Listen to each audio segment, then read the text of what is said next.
Desde los orígenes de la civilización, una verdad perdura. Los deseos y las necesidades humanas mantienen una constancia que trasciende eras y fronteras.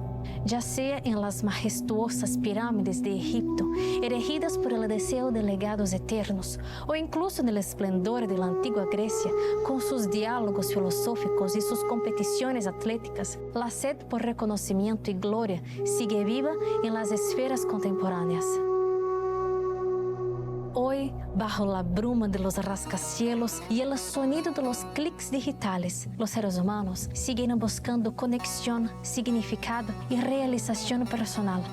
En las pantallas se reflejan los mismos deseos que se grabaron en tablillas de arcilla o se registraron en pergaminos. El paso del tiempo no borra los límites de los anhelos humanos. Entre los bastidores de la evolución, la búsqueda incesante de sentido, amor, seguridad y progreso resuena como una canción eterna. Desde los orígenes de la civilización, los seres humanos han permanecido enraizados en deseos y necesidades que han trascendido las épocas, conformando el tejido de la historia con una continuidad que desafía el avance del tiempo.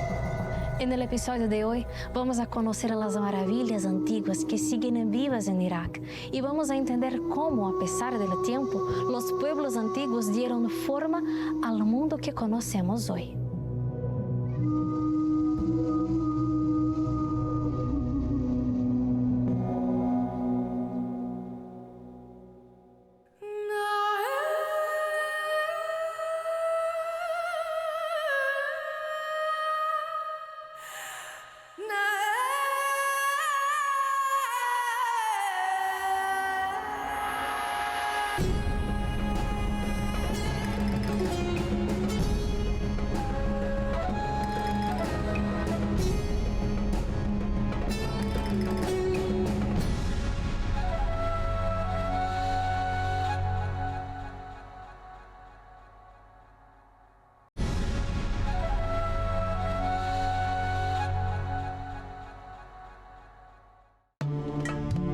En nuestra investigación sobre los orígenes de las civilizaciones, viajamos a Irak, región de la antigua Mesopotamia y cuna de algunas de las civilizaciones más antiguas. Aquí conocimos uno de los lugares más fascinantes de Irak, la ciudadela de Erbil. Esta es la ciudadela de Erbil. Los estudiosos difieren sobre su edad exacta y puede que haya ciudadelas más antiguas en otros lugares, pero este es el sitio más antiguo continuamente ocupado del mundo. Aparece por primera vez en fuentes literarias alrededor del 2300 a.C. en los archivos de Ebla, aunque las investigaciones arqueológicas sugieren que el montículo oculta capas de periodos aún más tempranos. Y según las fuentes históricas, la ciudadela nunca dejó de existir en todo ese periodo. Aquí siempre ha vivido gente. La ciudadela está situada en el centro de Erbil, la capital del Kurdistán iraquí. La ciudad creció sin parar alrededor de la ciudadela y aquí, pasado y presente, están en constante contacto, creando contrastes y revelando el pasar del tiempo. Desde lejos se ve que la ciudadela de Erbil está en lo alto de un montículo, que en realidad se llama Tel. Tel es una palabra que se usa a menudo como término general para la arqueología, especialmente aquí en el Oriente Próximo. Y significa justamente colina o montículo, y es un tipo de yacimiento arqueológico con forma de elevación del terreno como resultado de los materiales depositados por la ocupación humana a lo largo de mucho tiempo. Y eso es lo que vemos aquí. Este montículo fue formado por muchas generaciones de personas que vivieron y reconstruyeron en el mismo lugar. Esto provoca una sensación de grandiosidad a quien lo ve desde lejos. Pero lo bonito es que se trata simplemente de muchísimas historias vividas y, en cierto modo, conservadas. El tel es un montículo creado por la superposición de capas de ocupación humana. Y esto ocurría porque la gente tenía la costumbre en la construcción de aquella época de nivelar y subir. Así que cuando se destruía una capa o cuando una capa se hacía vieja porque el piso estaba mal, la muralla se estaba rompiendo y tenían que hacer una renovación, simplemente enterraban lo viejo y subían para construir lo nuevo. Y esto ocurrió mucho en el Oriente Medio debido a la continua construcción, continua ocupación durante siglos y siglos. Los tels acababan siendo muy altos y se pueden identificar por su forma. Así que ya sabemos que el tel es elevado, pero también tiene ciertas características. Por ejemplo, el tel se destaca de la región o de la topografía de donde está situado. No es una región así montañosa, se puede ver que tiene una forma específica. Otro punto es que tiene una cima que en general es recta, es plana en la parte superior porque la ciudad se construyó allí. Así que el tel es muy típico de esta región. No todas las regiones históricas y arqueológicas se construyeron de manera que formaran tels, pero en Oriente Medio es donde los encontramos con más frecuencia en la arqueología. Siempre hemos llamado a la ciudadela de Erbil como la ciudad de 7 capas, o sea, es un tel, fue hecha a mano, no es un montículo natural. Fue hecha a mano capa por capa, civilización por civilización. Así que al principio había una civilización, pero luego por alguna razón la destruyeron y la volvieron a construir encima de la antigua. Y así sucesivamente, por eso se llama ciudad de 7 capas. Así que cuentan historias diferentes. Son diferentes historias para cada capa, diferentes periodos, todo diferente. Según fuentes escritas, la ciudadela de Erbil ha tenido muchos nombres: Arbilum, Hewler, Erbil, entre tantos otros. Y aquí han pasado muchas etnias, religiones, pueblos e imperios. Hay registros sumerios, asirios, mongoles, cristianos y otomanos. Y a lo largo de todo este periodo siempre hubo gente viviendo aquí. Es un lugar en el que cada rincón que miras parece tener una compleja historia que contar. En 2014, la ciudadela de Erbil fue reconocida oficialmente por la UNESCO en virtud de su valor histórico. Hoy en día se están llevando a cabo allí algunos trabajos arqueológicos y aunque los estudios aún no se han publicado, ya fueron excavados 8 metros y el nivel más antiguo descubierto hasta ahora se remonta al periodo asirio. Pero se cree que bajo la ciudadela pueden encontrarse periodos históricos aún más antiguos. Durante este periodo de excavaciones y renovaciones de la ciudadela, ella tuvo que ser desocupada. Una sola familia permanece aquí para conservar el título de ciudad más antigua continuamente habitada. Pero lo más innovador es que hoy la ciudadela también funciona como centro cultural y ofrece clases prácticas a mujeres que buscan una profesión. La Casa de Cultura Cihan es muy nueva. Acabamos de abrirla en la ciudadela. Decidimos abrir este lugar aquí para ayudar a preservar la historia de la ciudadela. Y esta Casa de Cultura está pensada especialmente para las mujeres. Nuestro objetivo es apoyar a las mujeres para que aprendan a ser autosuficientes y al mismo tiempo preservar la cultura kurda. ¿Qué pueden aprender aquí las mujeres? Tenemos 5 clases diferentes. Tenemos clases de pintura, clases de caligrafía, clases de cerámica, clases de manualidades y clases de costura. En cada una de las clases tenemos un espacio para personas de bajos ingresos. Si quieren aprender ese trabajo, es una gran oportunidad para ellos. Sí, por supuesto. Y la gente puede aprender esas habilidades aquí para poder trabajar fuera. Sí, exactamente. Vienen aquí, por ejemplo, 1 o 2 veces por semana y aprenden valiosas técnicas para tener oportunidades laborales, vendiendo artesanía, cerámica o caligrafía. Cuando acabemos de renovar algunas casas, queremos traer a más gente para que viva aquí, en la ciudadela. También queremos abrir hoteles, restaurantes y casas de té como esta. Actualmente la ciudadela solo se puede visitar durante el día, pero queremos que esté siempre abierta, las 24 horas. ¿Y qué importancia tiene para ti trabajar aquí en la ciudadela? Me gusta mucho mi trabajo. Creo que muchas de las actividades que tenemos aquí son de gran impacto. Aquí organizamos conciertos, exposiciones de arte y muchas otras actividades para la comunidad. Así que creo que es un trabajo muy bonito. Me gusta mi trabajo.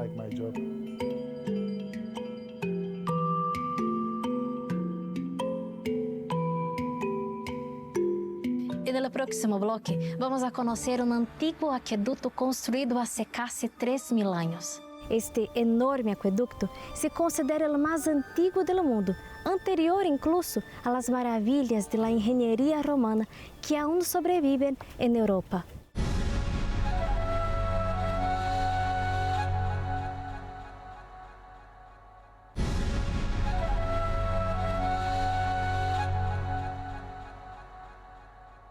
En el bloque anterior conocimos la ciudadela de Erbil.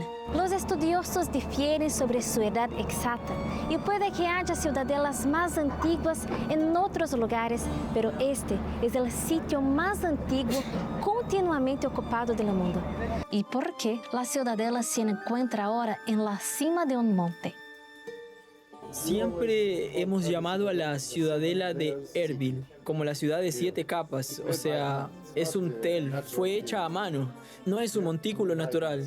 Fue hecha a mano capa por capa, civilización por civilización. Así que al principio había una civilización, pero luego por alguna razón la destruyeron y la volvieron a construir encima de la antigua. En la lista de lugares que debíamos visitar en Irak para intentar comprender mejor las civilizaciones antiguas, no podía faltar el acueducto de Jeruán. Nos costó varias horas de viaje hasta que por fin lo encontramos en medio de la nada. Aunque la fama del acueducto sigue trayendo visitantes de todo el mundo, a nosotros solo nos acompañó un rebaño de ovejas. Esta región de Irak esconde una de las mayores proezas de la ingeniería.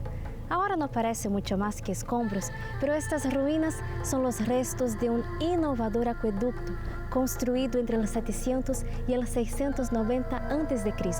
Según los registros, el rey Sennacherib construyó un gigantesco sistema hidráulico para llevar agua desde las montañas que rodean Dohuk hasta sus palacios en la ciudad de Nínive, que ahora se encuentra bajo la actual ciudad de Mosul, en Irak. Este enorme acueducto se considera el más antiguo del mundo, anterior incluso a las maravillas de la ingeniería romana que aún sobreviven en Europa. Fue construido con más de 2 millones de piedras y cemento impermeable. Se cree que este sistema hidráulico alimentaba un prototipo primitivo de los jardines colgantes de Babilonia, y algunos incluso creen que llevó agua a los propios jardines. Los jardines colgantes de Babilonia son uno de los grandes misterios del mundo antiguo. Aunque no existen registros de su existencia en las investigaciones arqueológicas, se considera una de las 7 maravillas del mundo antiguo. Se cree que fue construido por Nabucodonosor II para complacer a su esposa, que extrañaba su tierra natal. Sin embargo, ninguno de los documentos encontrados en Babilonia de la época de Nabucodonosor hace referencia a esta gigantesca maravilla arquitectónica. Lo que se sabe fue registrado por historiadores de la antigua Grecia. Lo que sí se ha encontrado en la antigua Babilonia es la puerta de Ishtar, pero para verla tuvimos que ir a Berlín, Alemania. La puerta de Ishtar era una de las entradas a la ciudad de Babilonia, construida aproximadamente en el año 575 a.C. por orden del rey Nabucodonosor II en el apogeo del imperio neobabilónico. El rey ordenó su construcción y la dedicó a la diosa babilónica Ishtar. El portal fue excavado a principios del siglo XX en el territorio que hoy comprende Irak y reconstruido aquí en el Museo de Pérgamo de Berlín en 1930. Los alemanes hicieron algunas excavaciones arqueológicas en Babilonia, y así es como encontraron estos ladrillos. No estaban así en partes completas como podemos ver aquí. Eran pequeñas piezas de fragmentos de ladrillos y los trajeron en estas cajas. Y cuando llegaron aquí, tuvieron que encajar las piezas, es por eso que se ven un poco rotos. Realmente. Tenían una idea básica de cuál era el contorno del animal, así que es como un rompecabezas. Juntas las piezas para crear estos relieves, pero cuando fueron excavados, todo estaba en pedazos. La puerta de Ishtar mide 14 metros de alto y 30 de ancho y está decorada con relieves de los animales sagrados de Babilonia. Los ladrillos de la puerta de Ishtar fueron hechos de arcilla finamente texturizada e incluso los bordes entre los ladrillos fueron cuidadosamente planeados para que no se encontraran en los ojos de los animales o en cualquier otro lugar estéticamente inaceptable. Y eso es solo una pequeña parte de la antigua Babilonia que también incluía el palacio, templos, una fortaleza interior, murallas, jardines, otras puertas y la vía procesional. Se calcula que la suntuosa Babilonia estaba decorada con más de 15 millones de ladrillos cocidos como estos.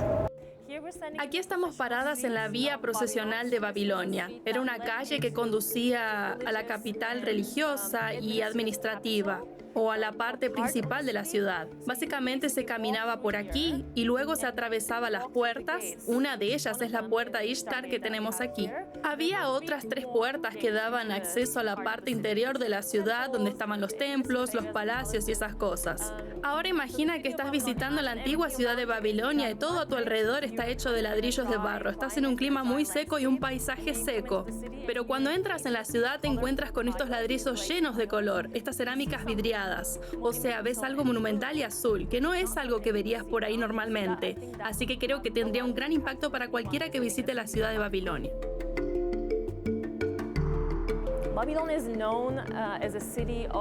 Babilonia es conocida como la ciudad de los ladrillos vidriados. Debido a esta calle procesional, un rey persa menciona cómo los babilonios son los que fabrican ladrillos vidriados, a pesar de que otras culturas alrededor de Babilonia también utilizaban esta tecnología. Y digo tecnología porque, de nuevo, los ladrillos eran el principal material de construcción en Mesopotamia. No era piedra ni madera, sino ladrillos. Y la razón por la que la puerta de Ishtar se conservó tan bien fue porque los ladrillos fueron cocidos. Así que eran ladrillos cocidos y luego vidriados para que se vieran brillantes y coloridos. Aunque en el mundo moderno las grandes construcciones no dejan de cautivar nuestra atención, es increíble contemplar las maravillas del mundo antiguo y la capacidad humana para crear. Si nos ponemos a pensar en cómo se desarrollaron las civilizaciones antiguas, vemos una inteligencia y una sabiduría desafiantes, lo que nos hace pensar que los pueblos antiguos no eran tan primitivos como solemos creer. Todo lo que hoy conocemos como realidad, como, digamos, civilización, formas de gobierno, ciudades, la organización de una ciudad, incluso pensando en los deportes, todo esto tuvo un principio. Pero, ¿qué mentes estaban detrás de todo esto? Son muchas las contribuciones de los pueblos antiguos que hasta hoy vemos su influencia. De los sumerios, la primera civilización de la que se tiene registro, vemos la invención del calendario, la rueda, los sistemas de irrigación y la planificación urbana, así como un sistema numérico basado en 60 que aún puede verse en algunas medidas modernas, como 60 segundos y 60 minutos. Esto sin hablar de la escritura. Hay una historia sobre la invención del alfabeto occidental, que es una de las teorías más aceptadas hoy en día.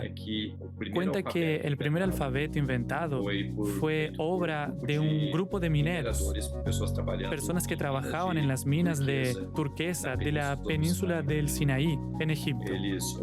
Ellos miraban esos símbolos jeroglíficos egipcios tan complejos, pero también querían comunicarse por escrito. Así que empezaron a hacer dibujos y a utilizar la primera letra de la palabra allí dibujada para representar la letra que correspondía a ese alfabeto. Esto fue en el 1800 a.C. Los trabajadores de las minas de turquesa de la península del Sinaí son los responsables de la mayor invención después de la propia invención de la escritura en el pasado. Así que me parece muy frívolo por nuestra parte decir que estos pueblos antiguos no eran tan sofisticados como nosotros hoy en día. Así que si existe toda esta tecnología que hoy podemos utilizar en nuestros teléfonos móviles y todo lo demás, se debe a unos mineros de turquesa en la península del Sinaí hace casi 4.000 años.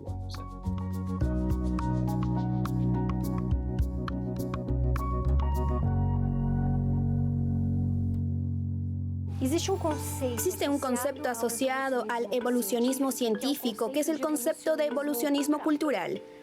La idea de que los pueblos de la antigüedad son más primitivos que los pueblos de hoy.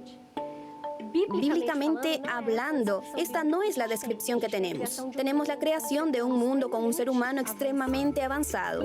Y hay otras pruebas en los propios pueblos antiguos que también parecen refutar esta idea. Aún hoy seguimos debatiendo cómo construyeron las pirámides con la tecnología que tenían. Y si construyeron, y más de una. Y lo hicieron todo trayendo piedras de muy lejos y haciendo cosas que no podemos explicar. También fueron los antiguos pueblos que crearon toda la base de nuestra tecnología. Si vas a hablar de matemáticas, vas a hablar de los egipcios, los griegos y todo ese desarrollo. Si vas a hablar de astronomía, hay que empezar por los babilonios. Así que podemos observar culturas extremadamente avanzadas. La propia ausencia de escritura en las culturas más antiguas, en lugar de ser un indicio de que eran menos desarrolladas, es un indicio de que tenían una mayor capacidad cerebral. Porque tienes un pueblo que probablemente actuaba a través de la memoria. Y sabemos que tenían una tradición oral muy fuerte. Por ejemplo, la Ilíada y la Odisea fueron compuestas sin ser escritas. En otras palabras, fueron compuestas oralmente, aunque escritas más tarde, fueron transmitidas de generación en generación durante muchos siglos antes de ser escritas. Así que tenían una capacidad mental para memorizar. Los propios griegos tienen una leyenda que dice que la invención de la escritura simboliza la muerte de la memoria. Así que se puede ver que no estamos realmente en desarrollo, no estamos mucho más adelantados que lo que estaban ellos. ¿Podría ser que en realidad estemos retrocediendo en lugar de evolucionar? En algunos casos, yo también tengo esa impresión, pero no podemos negar los avances tecnológicos en la ciencia o la medicina. Pero para mí, cada vez que descubrimos algo que es completamente diferente de todo lo que hemos creído durante siglos, nuestra sorpresa es un paso que demuestra que incluso nuestra ciencia es limitada.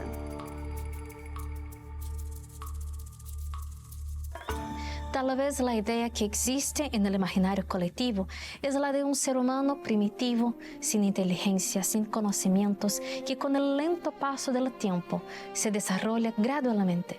Sin embargo, si observamos los avances y la inteligencia de los que nos precedieron, vemos un conocimiento único del mundo, de la Tierra y del universo. La ciencia, la tecnología, argumentos tan utilizados para demostrar nuestra supuesta evolución, quizás simplemente nos han acomodado. ¿Será que una vida más fácil, sin necesidad de crear y recordar para sobrevivir, no nos habría hecho menos evolucionados? Es increíble si uno piensa en la capacidad de entender el tiempo que tenía esta gente. Yo miro mi aplicación meteorológica varias veces al día para ver qué tiempo hace o si va a cambiar. Imagínate, la gente sabía exactamente dónde plantar, cómo plantar, qué grano plantar y en qué época del año. O, por ejemplo, la invención del calendario también es algo revolucionario. Si observas los movimientos de la luna, los codificas, haces que tu vida gire en torno a todo eso. Así que sabes que hay una temporada de lluvias en la que va a haber inundaciones, así que preparas la tierra justo después o justo antes. Se trata de inventos en los que hoy ni siquiera pensamos. Pero el hecho de que se hicieran hace tanto tiempo y sigan teniendo un impacto en nuestras vidas hoy en día, demuestra que esos pueblos estaban lejos de ser poco sofisticados en su intelecto.